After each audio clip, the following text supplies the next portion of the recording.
Welcome into the Uprise post-game show.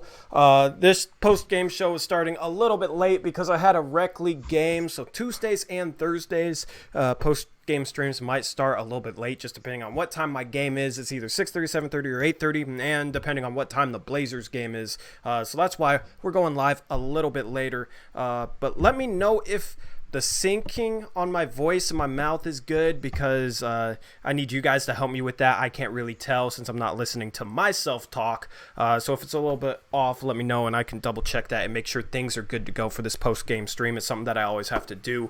I had to create a new stream so that we were... Oh, I shouldn't have clicked on my software because it's lagging. All right, there we go. How to create a new stream because I wanted it to be more up to date. Like, you can set a certain amount of delay, and I had the default setting, which is like 20 seconds of delay, and I don't like that. I like things to be as live as possible. So let me know if everything is good on that. I didn't watch the second half though because I had a game, and it was what am I saying? It was the second half that I missed this year. And both second halves that I missed this year were awful second halves. So I'm not even, upset that I missed the second half. I had a game. And I'll get Eric to be able to start streams up once he gets this new laptop, which was supposed to come today, but it didn't. So in the future, if I'm have a game or something, he can actually go live, and then I can jump into the call. And we can do things that way to get you guys a consistent post-game stream live right after the final buzzer. So... as far as this game goes, I watched the first half. First half looked solid. Second half, just based on the final score, looks like we got absolutely dominated. So I was a bit frustrating that I lost my rec league game by 2, and we lost Blazer game by 20. First half looked solid. I see a bunch of stuff about Chris Webber. But I didn't watch the second half, so I didn't get to hear Chris Webber. So I have Eric here to fill me in and fill you guys in on everything, and then I'll give my thoughts on what he has to say. What's up, everyone? Chris Webber's been on this. I forgot what game it was. The last game he had of ours that he was talking about the lack of ball movement and the too much ISO. But tonight he was on it from the beginning. And in the second half, third quarter in particular, we had several possessions where there wasn't even a single pass and people were just taking turns going ISO. And it was just brutal to watch. We weren't getting good shots at all. And then later in the third and early in the fourth, we actually started moving the ball a little better. But then the shots, we were just missing everything, and it was bad.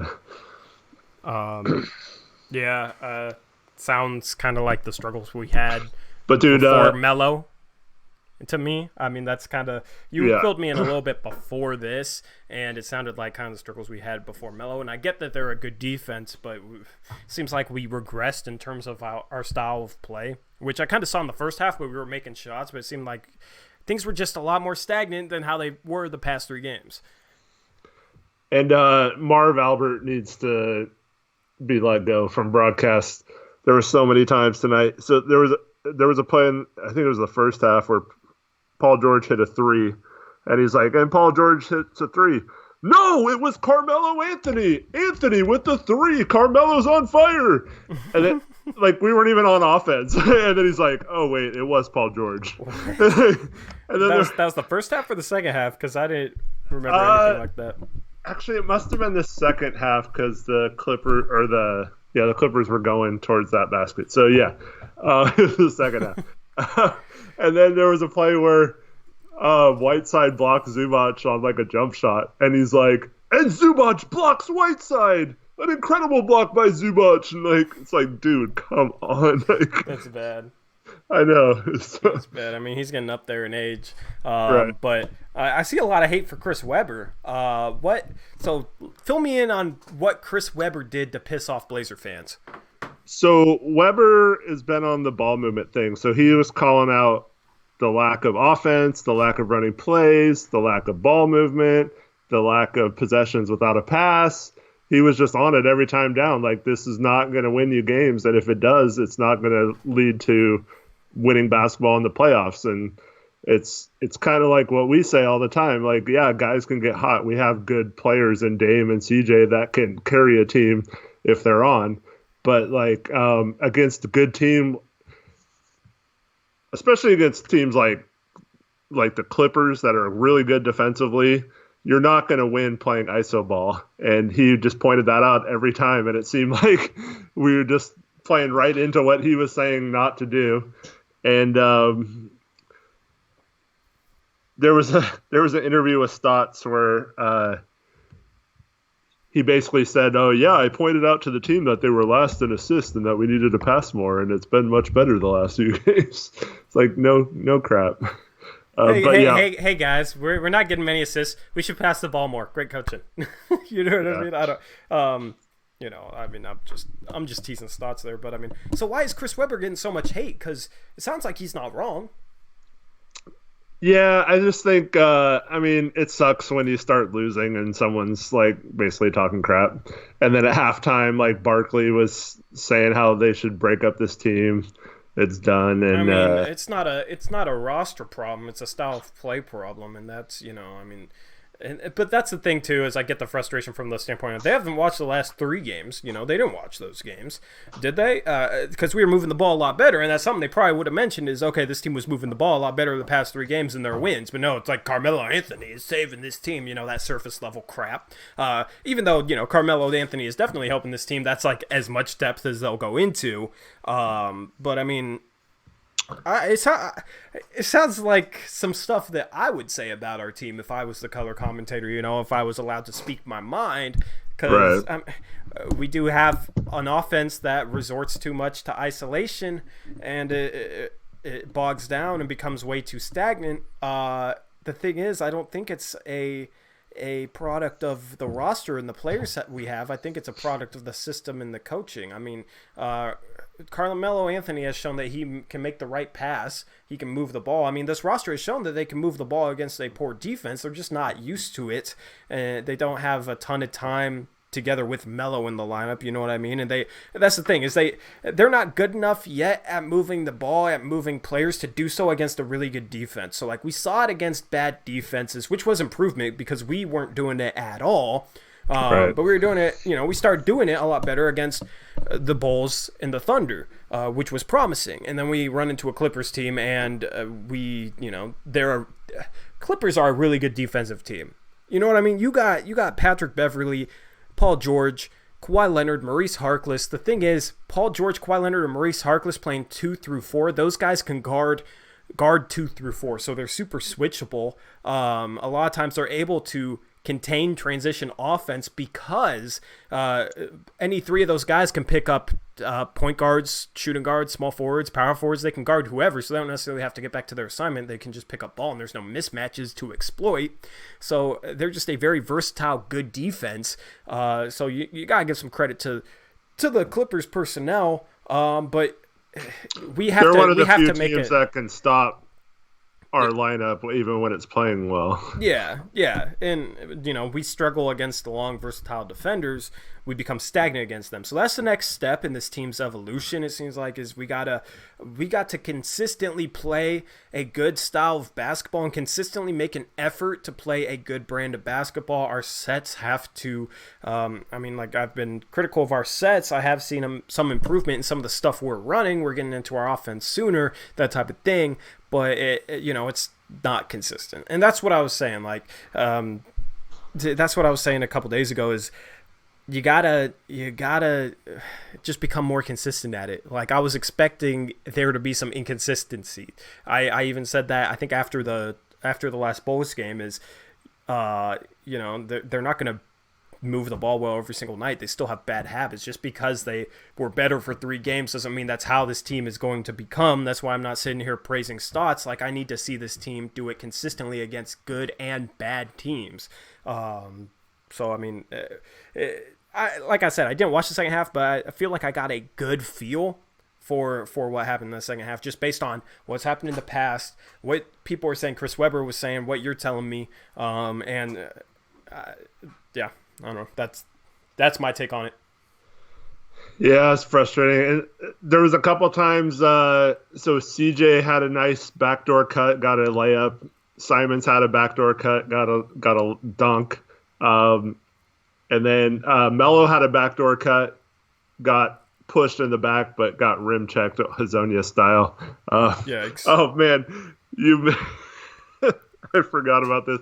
Hazonia came in the game and got rim checked again on a little way. Did he? Yeah. Oh my god.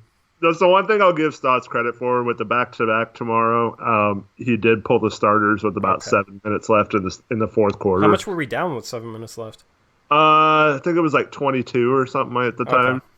Okay. Yeah. Wow. So that's a quarter and a half that took the lead from 3 to 22. That sounds like one of those typical bad third quarters. The thing is, I feel like you can tell how this team I feel like you can tell how a game goes just by looking at the third quarter. The past 3 games, we had good third quarters.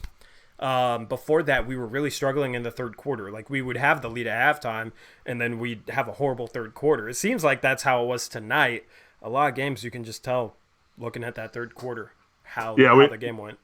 We only scored 17 in the...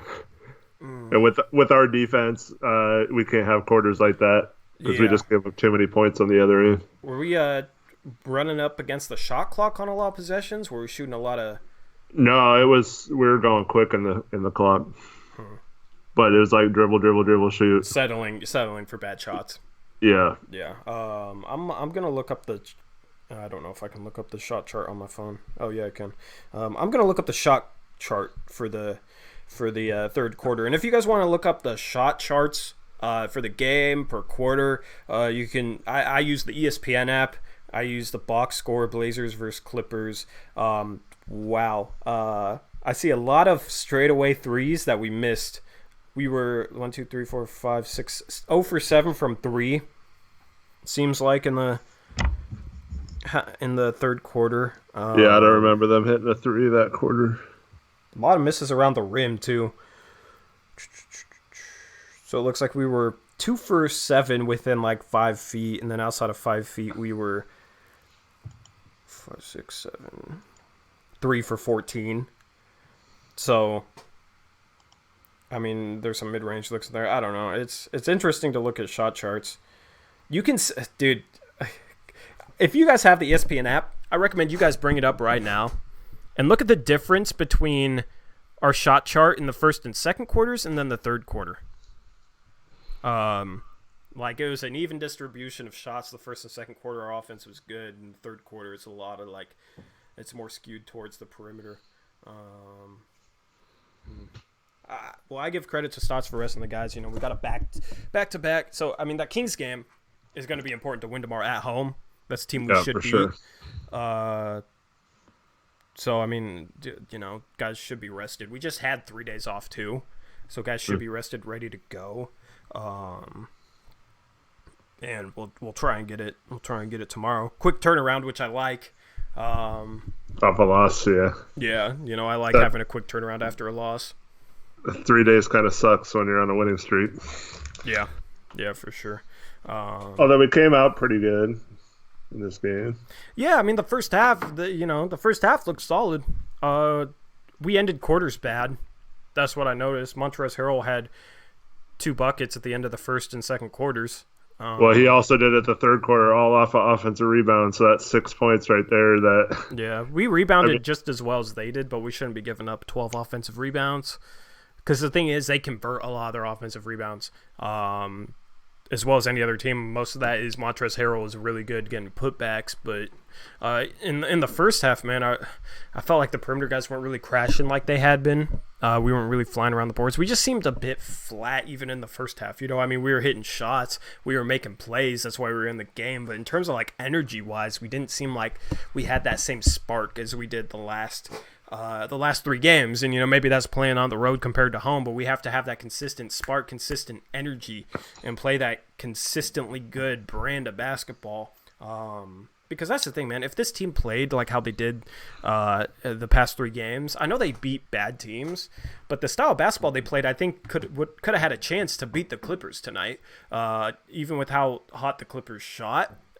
Like, I felt like we didn't even play that good of a first half, and we were in this game. And then the Clippers caught fire, and we played worse, and that's why we ended up down 22 early in the fourth.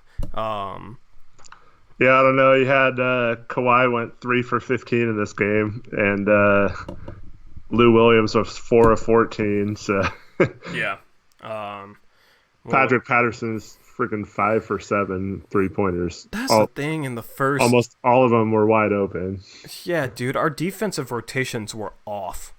They were off. They were bad, dude. I mean, where's the? Let me try and explain this just with words, just to people out there who don't know what a defensive rotation is. All right, so if you're guarding the guy who's in the weak side corner, weak side means the opposite side of the court that the ball is on. Strong side would be the side that the ball's on. Weak side's the side that the ball's not on. So if you're guarding the guy who's in the weak side corner, across from the ball, usually it's your job to help on drives, to step up to protect the rim. Defensive rotation dictates that the next closest guy to that guy in the corner splits. Usually there's two guys, like one guy in the corner, one guy free throw line extended on the weak side. The defender left over there takes the first pass. So if the ball gets kicked out to Patrick Patterson, that guy is rotating over to Patrick Patterson and closing out. And then the guy who helped would take the other guy's man. The guy would take the next pass after that, the guy that's left open from the rotation defensively. It would be easy to show with like footage, but we weren't rotating to that first pass in that first half. We were letting Patrick Patterson shoot corner threes. That's all he does. If you get out on him, he's not going to really do anything with the ball. That's the thing. Like, defensive rotations weren't there. That's what I mean by we weren't playing with that spark, is we weren't really hustling to get out on that corner three. We weren't rotating defensively, which we had done a better job of the past 3 games, and we weren't really given that same level of effort. That's why I don't think we even played that good of a first half. We left guys completely wide open. Patrick Beverly had multiple open threes. Patrick Patterson had multiple open threes. If your name was Patrick for the Clippers, you're getting open threes. And that was something that was a problem the first half. That's why I say I don't think we played a good first half, but we were in this game against the Clippers. If we played a good style of basketball for an entire game, I think we could have a chance of beating this team in LA. And that's what I'm saying. Like, we just need to make the playoffs, get an upgrade, and play a consistent style of good basketball. Because if we don't do those things, I think we have a chance to compete with anybody. Yeah, it doesn't help when Simons is playing pretty bad lately. He ended up hitting some shots there in the garbage time. Hopefully that'll get him going, but he had some brutal turnovers tonight too. He had one where it was just like he got too deep and then tried to kick it out. I want to see him like keep his dribble there. That's the problem. He's not like confident enough with the ball to like get shut off driving to the rim and then keep his dribble and like back it out. Or that's the thing. Like, he got cut off driving right. And then he kicked it out right to a Los Angeles Clipper. I don't know if you know what play I'm talking about. Yeah. But there, what he needs to do, instead of like once he gets cut off at the rim and then trying to like jump and kick it out to somebody who's being completely guarded and ending up being a turnover, he needs to keep his dribble. He needs to get low and try and get to the middle of the floor. The problem is, if you, like, he had a guy corner behind him, he had a guy free throw line extended behind him, where if he, like, kept his dribble and backed it out a little bit, he would have been going towards those defenders, and they would have been behind him, and it could have been a steal. So he needs to get low and try and get to the middle of the floor, and then make something happen from there. Then you have, when you're in the middle, you have guys on both sides of the floors that are option, instead of, getting cut off on one side of the floor and not being able to skip it or do anything like that. So if he gets to the middle, he's good from that mid-range. He can maybe get a mid-range pull-up, or guys can cut. Maybe there's a cut open. If not, then one of those 4 guys should be able to be open for a kick-out pass. But the problem is he got cut off, and right when he got cut off, he immediately jumped and tried to spin around in the air and kick it out to somebody on his side of the floor, and the guy he tried to kick it out to was being face guarded. So the defender literally just turned around, caught the ball. He threw it right to the defender. Those types of plays, I think he'll learn. That's just with him being young. But he definitely hasn't helped this team. He's definitely hurt this team a bit. Hasn't been efficient, man. He started off super, super hot, and now he's kind of regressed. And that's what's tough with a young guy like that. Is like, we saw him crush it the first month. Or not even necessarily the first month, the first couple of weeks. Like, you look at his October versus November stats, he looked great in October, bad in November. And that's what's tough, is like a young guy like that, like you kind of got to keep playing him. You don't have a better option. And he could turn it around. He showed that he can have good stretches in the NBA. He's talented. So it's almost like you just got to like try and help him learn from these mistakes. That's why young players develop better with minutes. They can learn on the fly. But it's going to be rough until he becomes more consistent, until he gets back to how he was playing earlier this season. And that's why you stick with him, because it's better for him to have those lumps now in November and December than March, April, May. As long as he learns from these mistakes, he should be a much better player by the end of the year. And so I think he should still be in the rotation. I'm not ready to just bench him or anything like that yet. He did have some good moments in this game. His 2 turnovers in the second half, he caught a ball on the sideline. He was standing out of bounds, pulled a Jared Jack.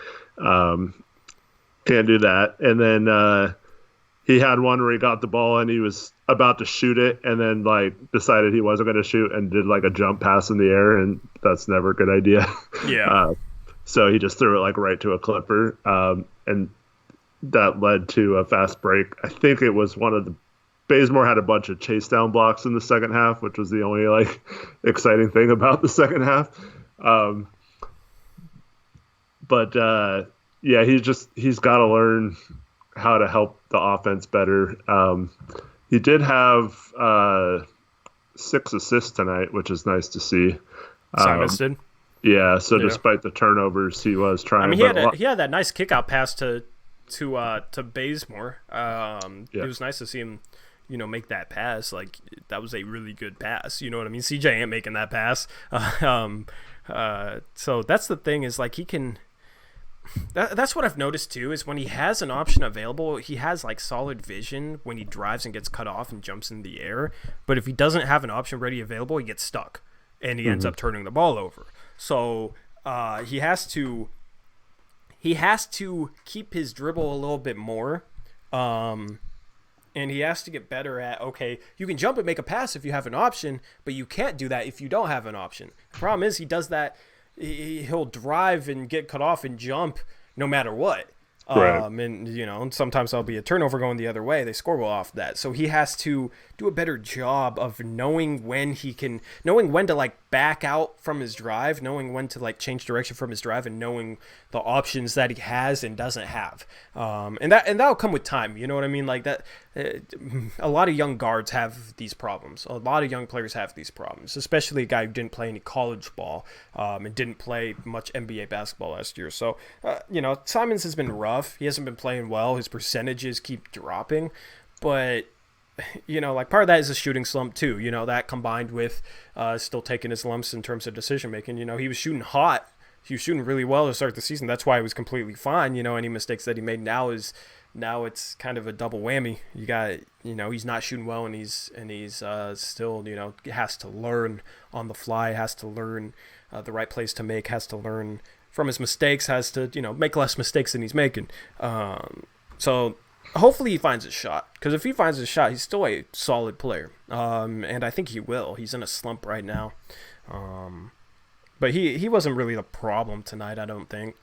The whole offense seems like it was kind of bogged down. Even in the first half, man, that's the thing. People will look at it and say, oh, they didn't hit shots the second half. They made shots the first half. Even the first half, we weren't moving the ball like we did the last 3 games. We weren't, the ball wasn't flying around. I think we only had 8 assists at halftime.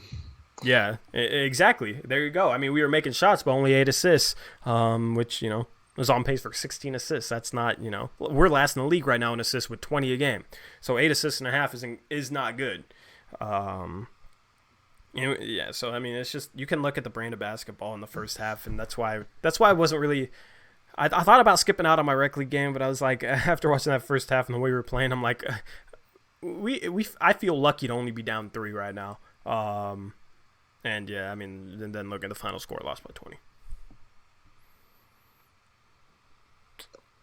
Yeah, Harold Montrez was a beast tonight.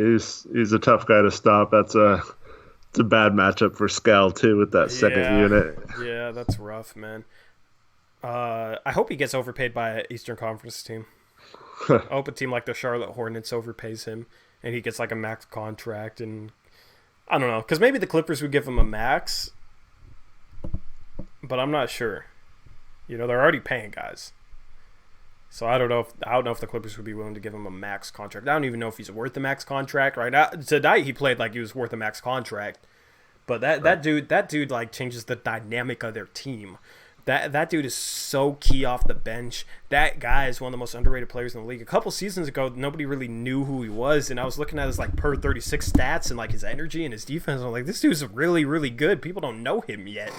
And then the past couple seasons, he's come on the national radar. Now people are seeing what this guy could do. Like, part of it was him just getting more minutes, because like per 36, he's getting like 22 and 12 or something like that on great efficiency like 3 seasons ago when nobody knew who he was. He was just only playing like 17, 18 minutes a game. So he was getting like 11 and 6, and people aren't impressed by that. So I was saying, like, this dude gets more minutes, he's going to be a really good player. His energy is contagious. You know what I mean? That's the type of guy I wish we had as a backup center, man. Like, just to give the team some energy. Like, he's kind of like a really, really, really good version of Ed Davis. You know what I mean? Like, he's a rich man's version of Ed Davis. Yeah, he had a play. It was in the first half where he got a rebound and went coast to coast and got an and one on a. But part of that's the Blazers' fault for not picking him up. Oh yeah, that play was rough, man. And it just sucks. Like, I wish there's a lot of players in the Western Conference that I would like if they played in the Eastern Conference, but I don't like them because they play in the Western Conference. Luka Doncic is one of them. You know what I mean? Like, yeah, I would be such a fan of watching him and like his hype if he was in the Eastern Conference. Just like, of course, he ends up in the Western Conference. Zion Williamson, Ja Morant, they end up in the Western Conference. Like, all these players end up in the goddamn Western Conference. Like, even a guy like Montrezl Harrell, he's in the Western Conference. You know what I mean? I'd love watching that dude if he was in the Eastern Conference. Like, the Eastern Conference has a bunch of players that I don't like. Ben Simmons, I don't like his like attitude.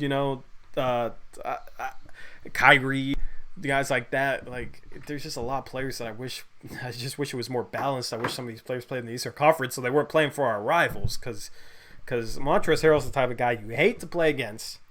He would be a fan favorite if he played for the Blazers. Like, you look at how much Blazer fans loved Ed Davis. That's Ed Davis. Like, Montrezl Harrell is Ed Davis on steroids. Like, right. So I mean, it's tough because he always kills us too. That's why I wish I played him. We played him less times a year, because he always seems to hurt us, man. Well, we only have one game left against the Clippers at home, so. And it's the last game of the regular season, which they might rest guys. That is the positive. That's why I'm saying, like, with our schedule, like, people are looking at, strength of schedule, is one of the top in the league over the rest of our schedule. But, like, that's counting the Timberwolves as being a better team than I think they are. That's when we play them 4 more times. That's counting the Suns being better than they are, and we play them 4 more times. The Clippers, we just got our second game against them out of the way, and we only have 1 more. We're one of the few Western Conference teams that only has to play them 3 times instead of 4. It's the same way for the Lakers, too. And the thing is, that third game is the last game of the regular season. So, playoff seeding might be decided for us. If not, it might be decided for the Clippers. And we try and win that game, and they play their bench. They play their scrubs, G League level guys, that type of thing. So that shouldn't be as difficult as a game as, like, strength of schedule. Or that's the thing. Remaining strength of schedule would say that's a really hard game for us because of how good their record is, because it's just record based. But, like, they might be rested guys last night of the regular season. So that's the thing. Like, our schedule will lighten up, especially like this and the Lakers game. 2 tough games. You know what I mean? Like, we just got to take care of the games that we're supposed to win, and we got to get more consistent and work more on playing a good style of basketball. Sorry, my mic's tipping over.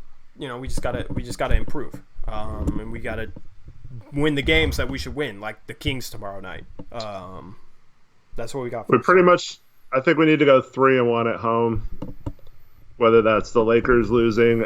But anything less than 3-1, I'm going to start to probably be back in panic mode again.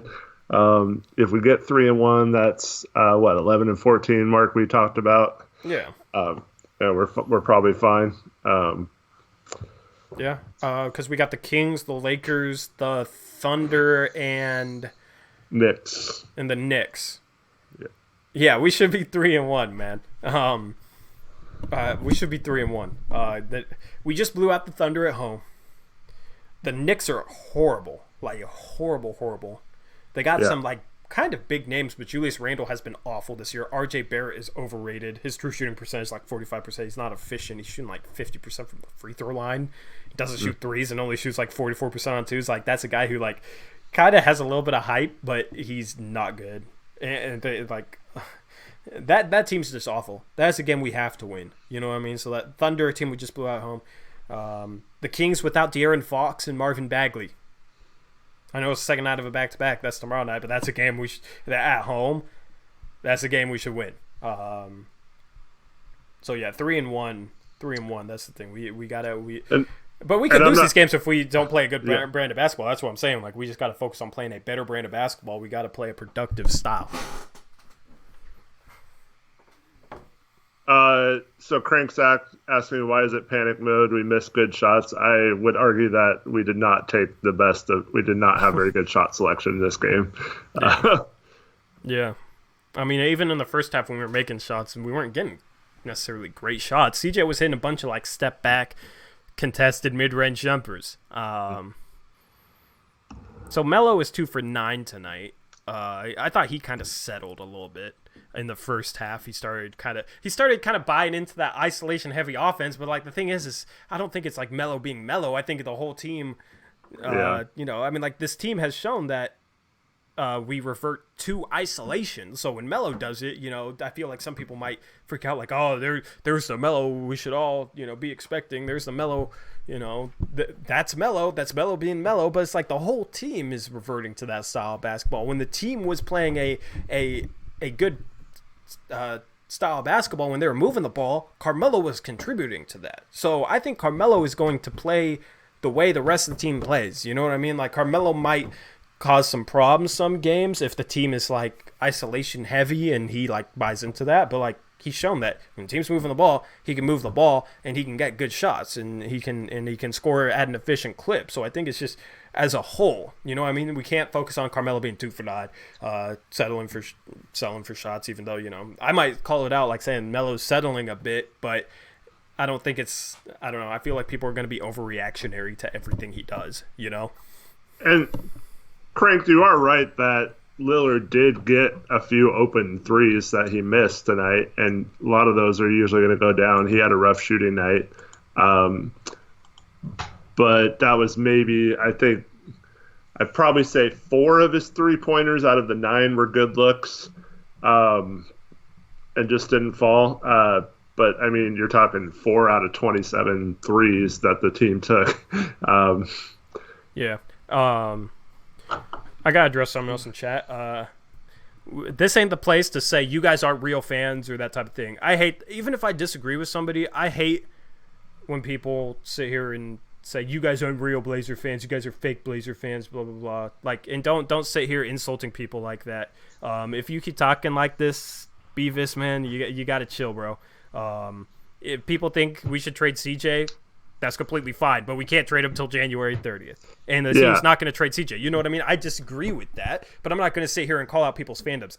I hate when people call out people's fandom because they don't like their opinion, I mean, if guys, people aren't like hating on CJ, if somebody says Damian Lillard's the worst player in the league and I hate Damian Lillard, that type of thing, then okay, sure, you know what I mean? Like, but that's the type of people you just ignore.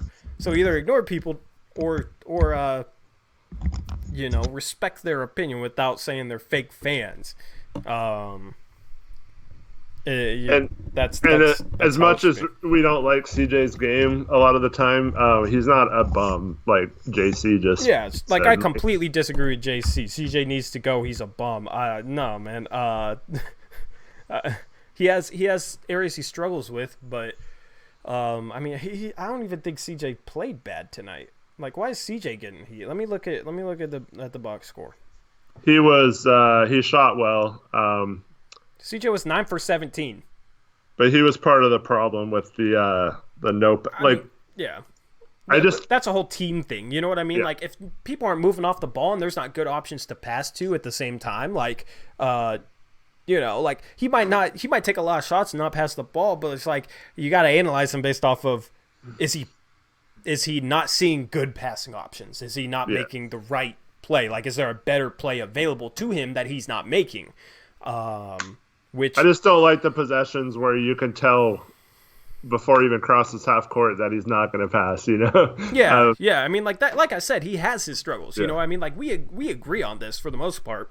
But he's not a bum, man. He's not a bum, dude yeah. shot better than anybody else on the Blazers tonight, other than Hassan Whiteside, who was 8 for 12. But he was the only other guy who shot 50% or better. He had 3 assists, three rebounds. At least in the starters. He had no turnovers. You know what I mean? Like, CJ had a solid game, even if there was, possessions where he went into tunnel vision a little bit. So I don't know why we're sitting here hating on CJ. But that also doesn't make people, a fake fan or anything like that. Like, people get frustrated and people vent, might not mean it, or people have certain opinions that definitely don't agree with. You know what I mean? Some people, I'm not calling JC uneducated or anything like that, but some people might not be fully educated, which is, this channel, I try and provide people with like a deeper level of insight that can help them, make up their own mind on things. But like, it will be an educated opinion. Even if I disagree with something, it still might be an educated opinion. But that's the thing. Like, we shouldn't be calling each other out. We're all Blazer fans. And I don't think anyone would be in this chat right now if they nobody's watching unless they're like a Clippers fan or unless they're here to like troll. But like, JC's not here trolling. You know what I mean? So you guys got to chill on him.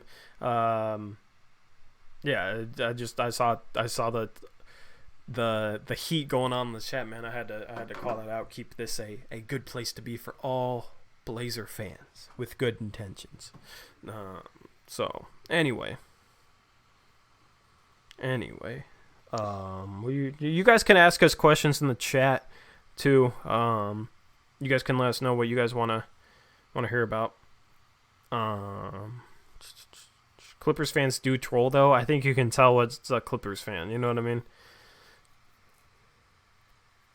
Why would Clippers fans troll? I mean, like, fans troll. You know what I mean? I don't think Clippers fans troll as many other fan bases in the Western Conference. You know what I mean? They have to deal with Laker fans in their own city, so I think they kind of try and be better than that. You know what I mean? Like, I don't know. Maybe you guys have different experiences with Clipper fans, but they're nowhere near the level of Nuggets fans or Rockets fans or Laker fans for me.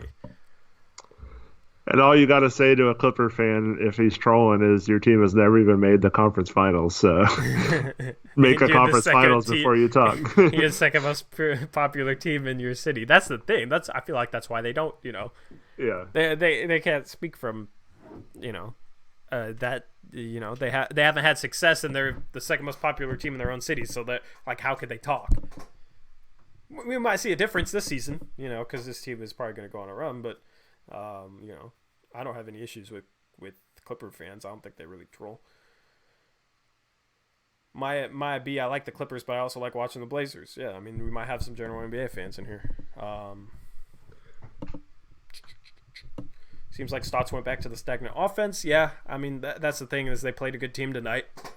And they're not comfortable enough moving the ball. They're not good enough moving the ball yet to consistently do so.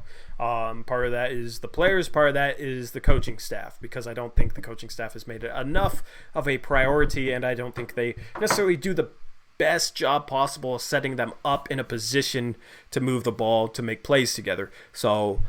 And the Clippers had several. So let me just address like what Crank's saying is the Clippers had several possessions where the ball, like when you were talking about earlier, where Simons drives and then he kicks it to the corner and then they make another pass to the top of the key and then there's a guy wide open, And we didn't really have any of that tonight where the ball was moving around the perimeter or where you're like making the extra pass to get. You might have an open shot, but you're passing to get an even opener shot. And that's the kind of stuff that bugs me is like if we do that, like we swing the ball around and someone misses a shot off a skip pass or something like that, fine. Like I can live with that. Mm-hmm. I'm never gonna question the ball movement or anything like that. But like players like CJ and Dame, when they shoot the ball without a single pass, it makes everyone like not play as hard. And like like you don't know when the ball's coming to you next. But if you touch the ball every time and then they go one-on-one, that's fine, because like at least everyone got to touch and feel the ball, and then they're ready the next time you pass to them. But yeah, it seemed like tonight they were just kind of taking turns, like, okay, this isn't working now. Let's try Melo a few times. Like, this isn't working. Let's try Hood a few times. Like, And like what happened to, instead of just trying to isolate Melo, like giving him a cross screen like we did the last game, and getting him a little closer to the basket, instead of like posting him up at the elbow, which I think is a good move for him. But I don't know if that time he got thrown to the ground, it might have prevented him from. I don't think he went attack the rim much after that. He kind of settled for the mid-range jumpers. JC's saying I'm a Clippers fan. All right, whatever. Oh, so he's okay. So JC's a Clippers fan. Still, so he is trolling. Yeah. So he isn't a Blazer fan, but like, we can't tell that, and I can't have people in the chat like possibly calling out like Blazer fans as fake fans and that type of thing. So that's that's why I reacted like that. But JC, don't be an idiot and say that CJ's a bum. You know what I mean? Like, because he's not, man. Don't troll in here as a Clippers fan. We can talk about basketball. I have nothing against Clippers fans. I don't know why you come in here and troll though. But I want to respond to what Crank just said. He said the stagnant offense is going to get better when you get Collins and Nurkic back, right? Both are great screen setters and have a good pick and roll game, which causes a ton of ball movement. I don't see how Collins is going to help our ball movement more than Melo has, because I think Melo is actually a good screen setter. He's not as tall as Collins, but he's like a little thicker. You know what I mean? Which height doesn't matter with the screen. It's like how wide you are. I think Carmelo is just as good of a screen setter as Collins. I think he's just as good as like at moving the ball as Collins is. And we've had good ball movement with Melo, so people are saying, "Oh, we just need Collins and Nurkic back to move the ball." It's the thing is with those guys. Last year, we still had major stretches where we struggled to move the ball, and we were still last in assists last year with those guys. So it's not that we need those guys back. That's not the reason. And I hate how people use that as an excuse for a stagnant offense. We have Carmelo Anthony is on Whiteside. Like, we should be able to still move the ball with those guys. Like, we shouldn't have to rely on our power forward and our center in order for us to play a style of basketball where we move the ball. And the thing about Melo versus Collins is score in this league yet. I mean, hopefully that changes some days. But if Collins comes and sets a pick, what's happening is his guy and the guy guarding Dame or whoever is the ball handler is just staying with Dame, right? Yeah. And you can't really do that. So if Melo comes up and sets a pick, the defenders are also worried about what Melo's going to do at the same time. So that lets him get a better pick, and it also makes the defense hesitate to like trap or leave Melo. And that's an advantage that Melo has that Collins hasn't gotten to that level yet in this league. Yeah. Nurk and Dame are one of the best pick and roll threats in the NBA. But there's lots of games where teams take away the pick and roll and sell out to stop it, and we haven't really had an answer for that. And I'm hoping now that we have Melo and if CJ is playing a little better, that we do have an answer for that when it comes to that. But my problem is when Nurk's playing, we just run pick and roll no matter if it's working or not. Like, we're just either live or die by it. Yeah, it's not personnel, man. I mean, like, yeah, it might help a little bit, but that is not the biggest factor, not even close to being the biggest factor in terms of the style of ball we play. If we have to rely on our power forward and center in order to move the ball, that shows that there's a deeper problem than not having Collins and Nurkic. I'm not saying that Collins can't hit shots or that he's not a good shooter. I'm saying the defense doesn't respect him yet. Whether he's hitting 35% or not. It's like the same thing with Aminu last year. They don't. How many times a game was he open in the corner for that three? And he's shooting like 35 to 37% on 3-pointers, but like 90% of them are wide open threes. Like, that's not good. If you're that open, it's completely different. Like a guy like Dame shooting 35% on high volume with guys in his face most of the time versus a guy like Aminu getting wide open threes and only hitting the same percentage, Yeah. I was going to respond to the CJ coming off the bench thing. He already plays with the bench unit. Okay, so there's no point to bring him off the bench. you're going to play him less minutes, the team's going to be worse. But if you're going to sub him in at the 6-minute mark, in order to get the same amount of minutes he's getting, he has to play literally the rest of the half. He has to play 18 minutes straight, so he's going to get gassed. He's going to get worn down easier, and he's still going to end up like kind of playing with the bench unit and then playing with the starters at the end of the half. Like, what does it accomplish? It doesn't accomplish anything. It also like messes up CJ in a way, bringing him off the bench when he's been a starter for years. Like demoting CJ is probably going to cause issues, even though it doesn't fix anything. Right. It literally makes no sense to bring CJ off the bench. It literally makes no sense. People are talking about, Lou Williams does it. Lou Williams is literally the only guard of that caliber that comes off the bench in the league.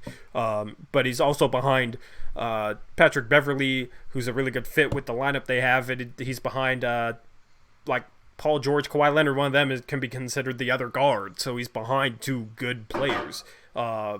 And he also doesn't play 30, CJ's minutes because he's older. So it kind of makes more sense to bring him off the bench because he's not a guy who's playing 36 minutes a game. If you downgrade CJ's minutes, the team's going to be worse.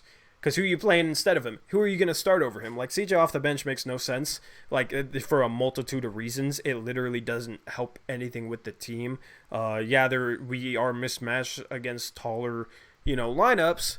But, like, I don't think we defended all that bad. Kawhi Leonard didn't have a good night. Paul George hit some threes, but a lot of them in the first half were contested threes. You know what I mean? Our problems weren't necessarily like mismatch at the shooting guard. It was more, lack of defensive rotations, just not playing with enough energy on that end, that type of thing. It makes no sense to bring Sage off the bench. I just had to respond to that. I know you agree with me on that, Eric. We feel the same way about that. Yeah. There was something else I wanted to reply to as well. And we don't talk about CJ because one, he's not going to get traded. That's one way to make Dame very mad. So the only way they trade CJ is if, for one, he can't be traded until January 30th anyway, so a week before the trade deadline.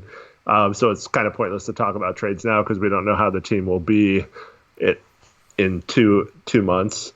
But B, like, unless Dame goes to Olshey and requests a trade, it's not going to happen, and CJ's not going to get moved. It's just they've hitched their wagon to Stotts, Olshey, Dame, and CJ. Those four pieces are set here for the next few years, and they wouldn't have given him an extension this last summer for 3 more years if they thought about trading him, because his contract with 2 years left still would have been very movable if that was what they were even considering doing. So giving him an extension didn't really make sense from that angle. But those 4 guys all got extensions this summer. They're all going to be here for a while. So it's kind of pointless to even talk about doing that. And you're completely right about switching. Like, it just drives me crazy because CJ does come in with the second unit. He did that for years where he would sub out within the first couple of minutes and then come in with the bench unit. And if both Dame and CJ are playing 36 minutes a game, but one of them is always on the court, what does it matter if they start or come off the bench or what? It doesn't make any difference to the lineup. Yep, 100%. I'm reading through chat here. So where do you think the blame is at for us not performing? What were you going to say? Well, but right before that, so people were talking about if we should trade Whiteside again. And so our stance has been very clear on this. Whiteside is a $27 million expiring contract. If you don't trade him this year, you risk not only losing that money and not getting the comparable amount of cap space back, because we could let a bunch of guys go and get up to $18 million in cap space, but the free agent class is pretty weak. So I'd rather use that as more of a long-term. And that'd be $20 million of cap space if we didn't bring back Rodney Hood. Re-signing Rodney Hood is eating into that, so it literally makes no sense to wait for cap space. So we should use our expiring contracts before we lose them to upgrade our lineup elsewhere because we don't need Whiteside once Nurkic is back. So yes, I'd trade him for a forward. Yep. And so you're talking about losing Whiteside. Bazemore. I mean, some of these guys are fine, but like you said, Hood, like those kind of guys, like a Hood are guys that we need going forward, and we can't really afford to lose those guys. Yeah. Go ahead. And then we both agree that Stotts is not going to get fired either. So I just got done saying that even if we both agree that he is the main problem, it's not going to change. So we're not calling for Stotts to be fired. CJ's not going to get traded. Stotts isn't going to get fired. So there's no point in discussing it, honestly. Yep. So that's the thing. We don't talk about, Stotts getting fired. We point out where he struggles. We point out where CJ struggles too, but CJ had a good game tonight. Like, I don't even know where we're going with this. You know what I mean? Rodney Hood struggled tonight. He was 2 for 8, 0 for 2. I mean, like, dude just shooting 67% his last 5 games. You know what I mean? He's gonna have games like this, especially when he's going up against a really good defender. This is the first night that I can remember all season where he's like 2 for 8. Which is props to Rodney Hood for that. Iggy is where was it? I'm telling y'all, get Iggy or keep losing. We've won 3 of 4 and lost to maybe the best team in the league. So it doesn't. I mean, we can't change our record in one game, and we almost everyone thought going into this game we were going to lose it. So I don't know why people lose are this game with Iguodala, man. People hype up Iguodala too much. He's not that good. He's better than Bazemore, but like we don't really have the means to go and get Iguodala. So we're not even really going to discuss Iguodala because there's really no like realistic trade package to go get Iguodala. Yeah, I mean the only way we could get in the conversation is if we included a first round pick, and I absolutely do not want to do that. Yeah, no. And we're 12 days away from December 15th, so if we're going to include picks, we got to go bigger than that. Right. I saw this video. It's by a YouTuber named Sporting Logically. He does like trade machine videos, and he's pretty knowledgeable. He knows, trade rules, that type of thing. He came up with a trade. He was doing a Detroit Pistons center trade machine video, and he came up with a trade which was Portland giving up Hassan Whiteside, Mario Hezonja, and a first-round pick for Blake Griffin. All right? Which is a less value than I think it would take, but I watched a Pistons fan, like that has I think 100,000 subscribers, react to that, and he was kind of like on the fence about like maybe I'd make that trade. Right. Which like that, dude. I mean, like so if you throw in like a second first, that probably gets it done. Then I mean, or second round picks and throw in Trent instead of Hezonja. I mean, like that's the thing. Like the Pistons fan, and he was like not on board with some other trades. Like, and he seemed pretty knowledgeable about his team. That's two YouTubers right there that kind of know their stuff. One of them is a Pistons fan that might be on board with like trading Blake Griffin for it expiring in a first round pick. So that's the thing, man. Like. Don't trade a first-round pick for Iguodala now and miss out on something that could actually like move the needle later. Right. Because you traded that first-round pick, now you don't necessarily have the assets. You don't know who's going to become available, and Iguodala is just not enough of a needle mover to trade that first-round pick.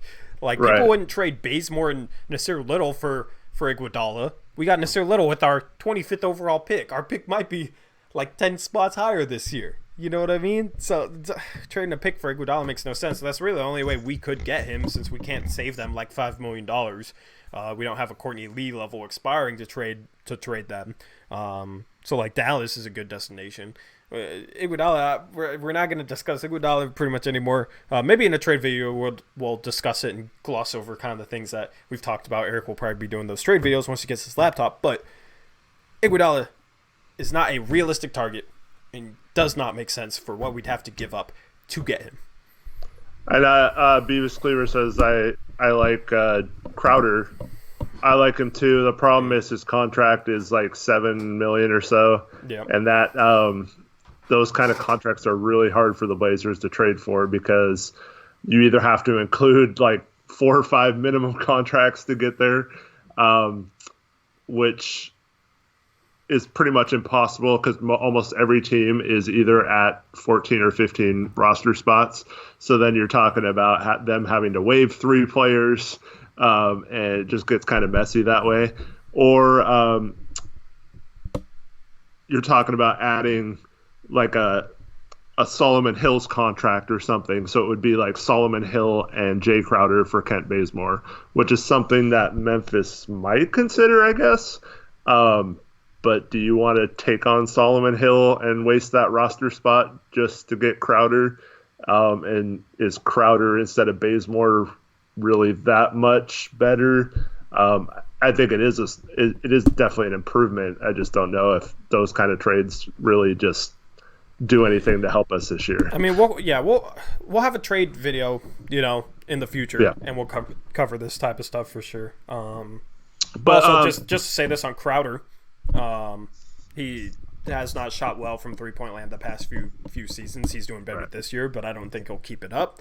I honestly don't think Crowder is really much better than Bazemore at all. I don't think Crowder. I used to be really high on Crowder when he was in Boston, but like he's regressed and he's not. He's literally like another version of Kent Bazemore to me. So it's just like I want to discuss, if we're going to discuss trades, like let's discuss needle movers. You know what I mean? Like I guess it's more realistic to discuss guys like Crowder and Iguodala, but I don't think they're that realistic for the reasons that Eric stated, for the reasons that I stated. So and we'll discuss this in a video. So that's that. And Detroit won tonight, but I think their record is worse than us, right? Oh yeah, Detroit's been horrible this year, man. They're 8-13, so I guess they're the same record as us. Yeah, but I mean we've had a lot of road games and they're in the East, yeah. So it's not working in Detroit, and this is what had to have happened in order for Blake to be traded. I know he missed a bunch of games early, and that's partly the reason why. And then Reggie Jackson got hurt too, which it may or may not have been good or bad for them. But Blake's on the hook for the mid $30 million to upper $30 million the next couple of seasons after this one. Yeah. So the reason why they would do a trade like that is to get out of his salary for the next 2 years, having to pay him for a team that isn't even making the playoffs. And so that's why that trade seems like no way that would ever get done. But when you think about just clearing their cap space and punting on their team and rebuilding, they're probably going to have to make a decision to do that soon. And Blake Griffin's contract is the type where not a lot of teams would pay a lot for that kind of contract, considering his injury history and all that. So that's why it always comes back to him when we talk about trades. I just wanted to mention that. I know you said not to talk about trades anymore, but and then two-minute ramble later, yeah. Because chat keeps talking about why they would do that. But okay, all right, yeah. You want to talk about the rest of the NBA since I already talked about Detroit? Yeah, I mean, Pistons beat the Cavs. You know what I mean? That's the type of teams they're playing against. I'm curious to see Blake's stat line from tonight, see how he's doing. He had 24 points on 8 for 13 shooting, 6 for 7 from the three-point line. Thing is, Blake's a good passer. He only had 1 assist tonight, but he's a good passer. That's the thing. I hope he'd help our ball movement. Andre Drummond, 17 and 14. Something in that video that I referenced earlier by that Pistons fan, man, he admitted that Andre Drummond is the type who, like, he'll get good numbers, but it doesn't really translate to winning. Like, he doesn't really help the team win, if that makes sense. He's one of those types of guys, which is kind of how Sam Whiteside was painted, but I thought that was unfair evaluation of Whiteside. Right.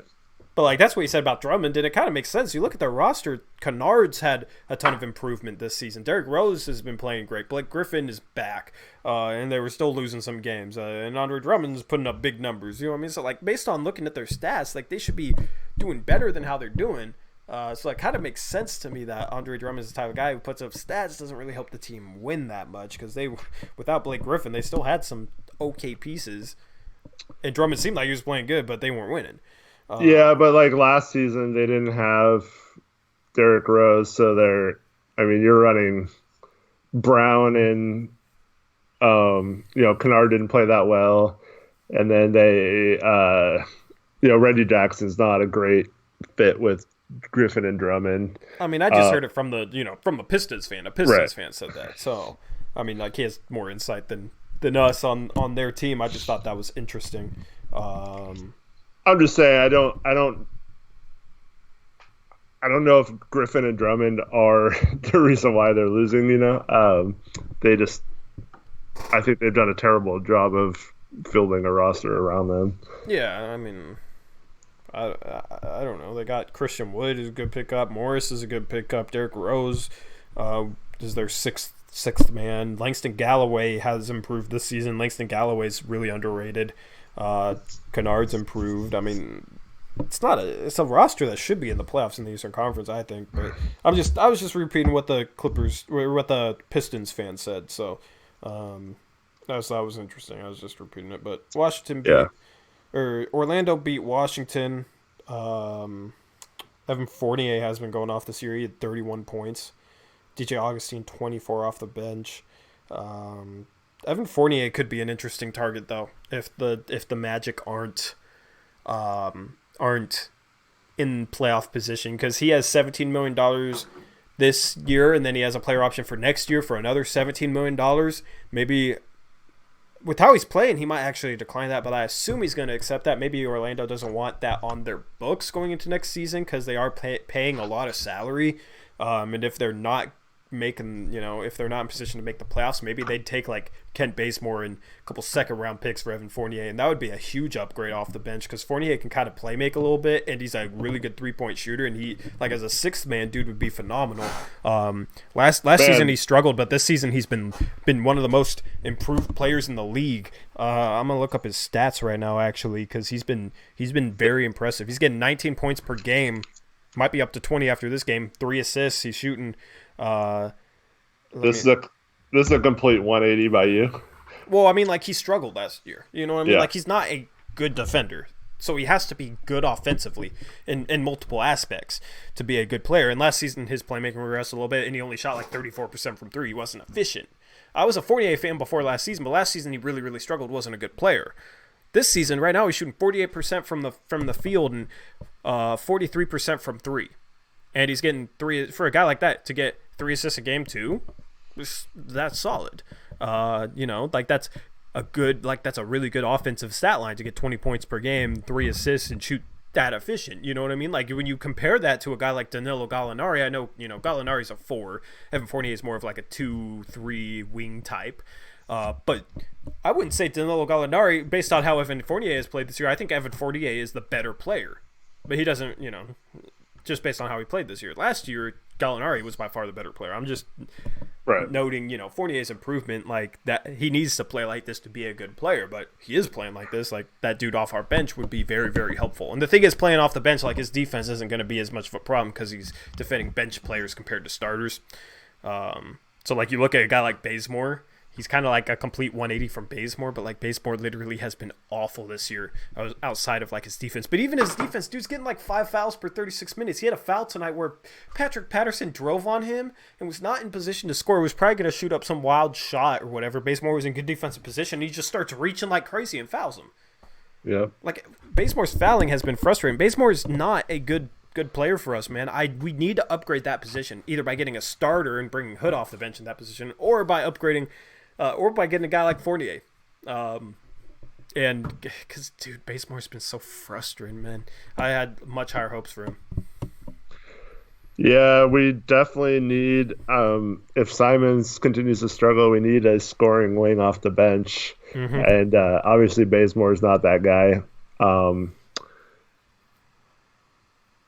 Yeah, I mean, I do like how they've been rotating it, but the rest of the bench has been pretty bad the last few games, despite how well the starters have been until tonight. But yeah, I don't. Once again, you're talking trades again. I mean, I was going around the NBA that's just a target nobody's discussed. That's the thing. Is like. Yeah. On these post-game shows, people bring up the same targets over and over and over again, and we kind of like end up talking about the same talking points that we've talked about. So there, I brought something up unique that people don't really bring up. It's like it was relevant to the NBA tonight because Fournier dropped 31, and Bazemore's been awful. But yeah, I'll get into the rest of the score. Yeah, I know. I mean, I did say that, so I'm just like, I did say that. I know. Miami beat Toronto in overtime by 11. They won 121-110. Miami's 15-5, so they tied Toronto at 15-5. Let me look at the standings. Miami is now, I want to see their placement in the East. Miami is now second, tied for second with Toronto, and they have the tiebreaker. So that's a team nobody really thought would be a home court advantage team, but they were playing great. It's been interesting to see Jimmy Butler's transition to a point forward, because he had 12 assists tonight. I think he's averaging like 7 assists on the season. I'll look up his stats right now. He's averaging before tonight. I don't know if this counts tonight or not, but 6.3 assists per game. What were you going to say? Well, he's a guy that it was kind of a weird fit on Philadelphia, since they had multiple guys who needed the ball in their hands to be successful. And I think that might be part of the reason why he left, is so that he could be a guy and like have the ball in his hands and play like this. Right. Because a lot of people were like, why would you leave Philadelphia? That team with you is so good. I think he kind of wanted to be the man, and Miami's been better than Philadelphia this year. So he's on the better team now. I mean, like, dude got 22 points, 13 rebounds, 12 assists. His scoring was inefficient earlier this season, but his efficiency is starting to pick up. So his scoring is starting to pick up, but he's still providing that playmaking. And when you look at their starting lineup, they don't really have like a natural point guard. Kendrick Nunn is not a natural point guard. He's a score-first combo guard type of player, but he's kind of like their de facto point guard, because they start him and Duncan Robinson and Jimmy Butler 1 through 3. That's another guy to talk about. Duncan Robinson, man. That Duncan Robinson is not getting enough attention. Dude had 22 points tonight, 8 for 11 shooting, 6 for 9 from 3. He was an undrafted guy. They got 2 starters in that starting lineup that were undrafted 2 years ago. Because Kendrick Nunn is a rookie because he didn't play last season, but he was like on a roster last season. He was on the Warriors roster for a little bit. Those 2 guys, 2 undrafted guys from 2 years ago, are now starting for the second place team in the Eastern Conference. And they're balling out. Like, they're playing really, really well. That's impressive, man. That's impressive. And then getting a value like Hero at 14, which, like, based on what I've seen from him, he maybe should have went top 10. And Bam Adebayo's been really good. Value at I think they got him at 14 as well. Yeah, I think it was 14 as well in the Zach Collins draft in 2017. Like, they've drafted well. That front office has been underrated. That front office has been impressive, man. I mean, they find those diamonds in the rough, and they're getting good value on draft picks. Yeah, it's makes you wonder why they trade so many of their picks. I know. For real, like they can't really make a trade right now. They don't have picks to trade. Yeah. But maybe they trade Justice Winslow and James Johnson, Dion Waiters for Chris Paul, but like that's some bad contracts. You know what I mean? They don't have expiring contracts to trade alongside Justice Winslow. So it'll be interesting to see if they do make a move to try and get like a Chris Paul, maybe even a Danilo Gallinari would fit. But see, they're one of the teams I heard was interested in DeRozan, but that goes back to what I was just saying. You put DeRozan and Butler in the same lineup, and I don't think it's quite as good for either of them. They both take a step back instead of letting one person create the offense. Those 2 guys don't really fit well together because neither, like, Jimmy Butler can kind of shoot, but DeRozan doesn't shoot threes. I don't know if he's made a 3 all season, and they need the ball in their hands to be effective. Their styles would kind of clash a little bit. DeRozan to Toronto, though, back to Toronto is what I want to see. That's something that's possible, man. Do you maybe trade like Marc Gasol and Norman Powell? Or I think you could trade Marc Gasol straight up for because he's kind of struggled. Maybe one of their bigs, maybe even Ibaka and like picks or something for DeRozan, and then try and like pick up a big man elsewhere to replace the big man they trade. I don't know. Like, but Toronto has the means to trade for DeRozan. That would be a cool story. They trade him away, win a championship with Kawhi, then trade back for DeRozan when they're still a really good team, and then try and make a run with DeRozan back in Toronto. That would be such a fun storyline. That's something that I really want to see happen. Reunite him with Kyle Lowry. Speaking of Kyle Lowry, he was awful tonight, 2 for 18, 0 for 11 from 3. But his first game back in weeks. Yeah, so he was rusty. Fred VanVleet is super overrated. He's playing like 37 minutes a game and only getting 17 points per game for 37 minutes per game. That's not that impressive. He played 43 minutes tonight, had 19 points, but he was 5 for 16 from the field, 3 for 9 from three-point land, 6 assists. I mean, I think VanVleet's become overrated, to be honest. I heard you say that after last post game, and then I looked up some of his numbers because I didn't really feel like it was matching what you were saying, and I kind of disagree with you. All right, let's look up his numbers right now. He's only shooting like around 41% minus whatever happened tonight from the field, but he was shooting 40% from three, and he was averaging like 18 and 7.5 assists, 18.6 points, 7.5 assists, almost 4 boards from your point guard. I mean, that's pretty good. His true shooting percentage was, I mean, it's better than like a CJ's. His stats have improved since the last time I looked at his stats, honestly. So he has improved. Because the last time I looked at his stats was after that Raptors game, which I guess was a while ago. Because he was getting a lot of hype then. Defensive ratings are good, or decent. Not good, but... I base it off of like people saying like, "Oh, this guy is an all-star," or like a possible all-star. Like that's because that's what I was hearing. Is like a lot of fans be like, "Watch out for Fred VanVleet. He's playing like an all-star." I don't think he's playing like an all-star per 36 minutes. He's not even getting 18 points per game, and like 7 assists for a point guard is good, but I don't think he's not like a top 10 point guard or anything. Like I think he's kind of on par with like a. This might shock you, but I think he's kind of on par with like a Terry Rozier right now. So. Yeah, I mean, a little. I know he's playing 37.5 minutes, but like a lot of times, let me check his usage rate. I mean, like he's like 21.8. He has like high. Average efficiency. You know what I mean? Yeah. Like after tonight's true shooting percentage will be like 55%. Like that's solid. You know what I mean? But nothing really stands out to me about his game. I'm not saying all-star, but he's been decent to good this year, I think. Yeah, he's been decent, but nothing like stands out as like being like really good about his game. That's why I said he was overrated, because people were like hyping him up like there's something that really stood out. VanVleet is Drake's cousin. Is that true? No, but I was like, I wouldn't know. I mean, their record stands out. I mean, yeah, you know what I mean? Like, he's not a guy who's, like, hurting their team. Like, he's helping them win some games for sure. Nothing stands out about VanVleet's game to me. Like, what is he, good at? I don't know. With us, he was killing us on penetration and finishing at the rim. Like, he'll have good games, but, like, overall, on average, what is he, like, noticeably good at? 40% three-point shooter is good. Yeah, so he's he shoots threes well. What else? He's shooting 40% on almost 7 threes a game.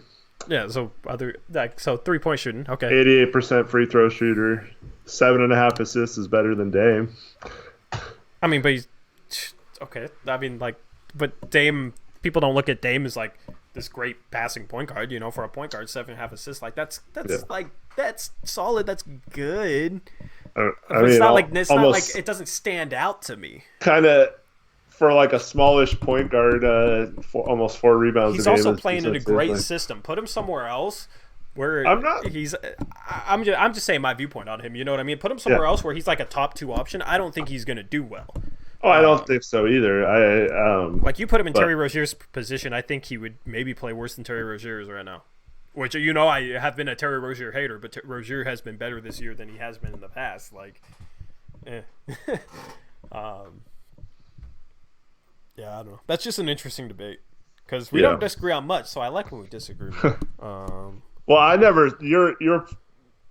You're trying to push me into that. I think he's an all-star crowd. I know I'm not. I was just player. explaining my basis for saying that he's overrated. Because like saying somebody's overrated, like that doesn't necessarily mean they're bad. It just means like the general consensus around them is that they're a better player than they actually are. So like that general consensus, you know, I've heard like people saying like, oh, he's a borderline all-star level player, and I don't think he's a borderline all-star level player. I mean, he played well in the finals too. Yeah, I mean, like he's but role players step up in the finals all the time. Yeah. I mean, Myers Leonard played great in the Western Conference Finals in Game 4. I mean, you know what I mean? Like players step up. Dallas beat New Orleans. Let's see what Luka did. Luka had 33 points, 18 rebounds, 5 assists on 9 for 18 shooting, 5 for 12 from the 3-point line. Why did Atlanta have to trade him to the Western Conference, man? I know they got Trae Young, which honestly, like, people like they get heat for that trade for trading Luka Doncic, but like they got Trae Young's been balling too, and they got a pick back for that. They traded Luka Doncic for Trae Young in like a solid pick. That's not bad. Like it was Cam Reddish, I think, ended up being that pick. Yeah, which Cam Reddish has struggled, but like that, Cam Reddish has a chance to be a good player. He has potential to be a good player. He was a guy that was a consensus like top 5 draft pick before his college season. You know what I mean? Get Trae Young and Cam Reddish for Luka Doncic. I don't think that's a bad trade. I wouldn't make that trade in hindsight because Luka Doncic is obviously better than Trae Young, but Trae Young is good enough where it kind of justifies them making that trade a little bit. Yeah, I don't know. Atlanta's going to have to start playing better sooner or later. John Collins is important for them, though. Yeah, but I mean, Porzingis was 2 for 11, 7 points tonight, and they blew out the Pelicans by 21. Like Doncic is basically carrying what would be a scrub lottery team without him. Oh, I know. And they're God, fighting for home court advantage in the West right now. Why do I hate Dallas so much, dude? I don't understand why I hate Dallas so much. I hate seeing them do good because I think they're not 14-6 good. You got to do a better job guarding Luka. You know what I mean? You got to do a better job guarding Luka because Porzingis is overrated as hell, and nobody else on their team like stands out. You know what I mean? Like, look at the roster. It's just like they got like a lot of solid role players, but that doesn't go unless Luka is playing amazing. Problem is Luka is playing amazing. Yeah. But I think you can. I think they've had an easier schedule too. I'd probably put a Phoenix number 1 is dumbest in that draft, and then number 2 would be Sacramento, the teams that didn't trade for him but passed up. I think Luka is playing a little bit above his head. I don't think he'll be able to play at this level all season long. Not saying he won't play at like a very, very high level, but like he's playing insane right now. He's on one of those super hot stretches. Dame goes on these stretches and he doesn't like keep that up all season long. So I don't think Luka's going to keep that up. I also think their defense is overachieving a little bit. Yeah. I think their defense is overachieving a little bit. I mean, they beat the Lakers. They beat the Lakers a couple days ago. Other than that, though, they beat. I'm gonna run through the teams they beat in November, or the teams they played. They beat the Cavs, beat the Magic, beat the Knicks, beat the Grizzlies, lost to the Celtics, lost to the Knicks, beat the Raptors, beat the Spurs, beat the Warriors, beat the Cavs, beat the Rockets, lost to the Clippers, beat the Suns. You know what I mean? Like, that's not an impressive schedule. That's a pretty soft schedule for November. Yeah. And like, we're early enough in the season where like you can have like us, 11 and 9 and 14-6. That's the difference of 3 games. But like, it looks a lot better to be 14-6 than 11-9. You know what I mean? Because it's still early in the season, so like a couple games like makes your record look a lot better. So that's why schedule still matters a lot. And you can have more variance in terms of like playing a harder schedule and an easier schedule because you've played less games. So it hasn't like balanced out yet. Dallas played an easy schedule. I think they're overachieving a little bit. I don't expect them to be a home court advantage team. I don't think that the Blazers can't end up higher than them at the end of the season. Yeah, I kind of agree with that. The one thing I will say about Luka's game, though, is he plays in a way that I don't know if this isn't necessarily unsustainable because he doesn't like overwhelm anyone, and he's big for a point guard, so he can take a little more hits than a Dame could. I just don't think his shooting. I don't think he's as good of a shooter as he's shown. I think the shooting isn't quite sustainable. I mean, he's a 33% 3-point shooter. You know what I mean? But like this past like stretch, this hot tear that he's been on, he's been shooting. Seems like he's been shooting threes better than that. I don't know. Well, it's just because he always has like the highlight step back one. Like, exactly. I also don't think he's also getting to the line. I don't know if he's getting 9.4 free throws. Wait. Yeah, he's getting 9.4 free throws a game. He's also getting 9.4 4 3-pointers a game, which is why I got confused there. But yeah, he's getting almost 10 free throws a game in 34 minutes per game. I don't think he's gonna keep shooting 10 free throws a game. He does create a lot of contact, puts pressure on the defense, but that's a insane number of free throws. I mean, like, Yeah. James Harden's school of flopping. Maybe he attended that this past summer, but I mean, without getting that many free throws, if he's getting 5-6 free throws a game, I mean, his scoring is down 3-4 points. I don't know. I mean, like, I don't know. I just feel like there's like a bunch of little things that say to me, like, okay, he's not gonna get almost 30, 10, and 10 the entire season, which is basically what he's at right now. Yeah. I expect him to finish with like 27, 10, and 8.5, or 10 and 9, which is still really, really good. It's just, Yeah, that's amazing. yeah. I don't know. There's one more score. Let me go back to ESPN. Oh, there's 2 more scores. Spurs beat the Rockets in second overtime. The Rockets blew a 22-point lead to lose to the Spurs. The Rockets are 13-7. There's a game in that game we have to talk about. Did you see the Harden dunk? No. So he dunked it, and the ball went through the net, but the net kind of got like wrapped around, and the ball went up and like looked like it didn't go through almost, but it went through the net out of the bottom and came back up and then like bounced off the rim. Yeah. And the refs didn't see it go through the net, so they called it like a miss. And like Harden and D'Antoni were going freaking crazy. And then I have to look that up right now. Yes, I don't know how you could not see the ball go through the net on that one, but yeah, it's pretty funny. And then they probably win the game if they do that because they had a huge lead. So did they not count it? No, they didn't count it. No, and they just played on. And then so the next time out or whatever, they said it was past the time where they could challenge it. Wow. Yeah.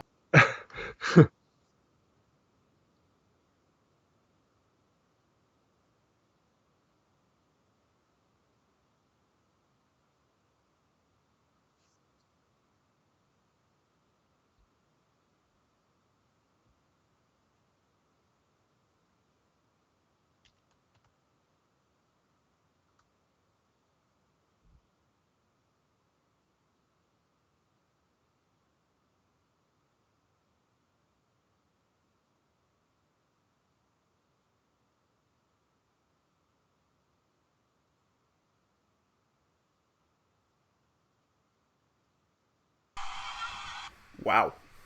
I had to mute my mic so that I didn't, get a copyright claim or anything. But wow, if you guys haven't seen that, check that out after the stream. We'll wrap up the stream soon, but they didn't count it, man.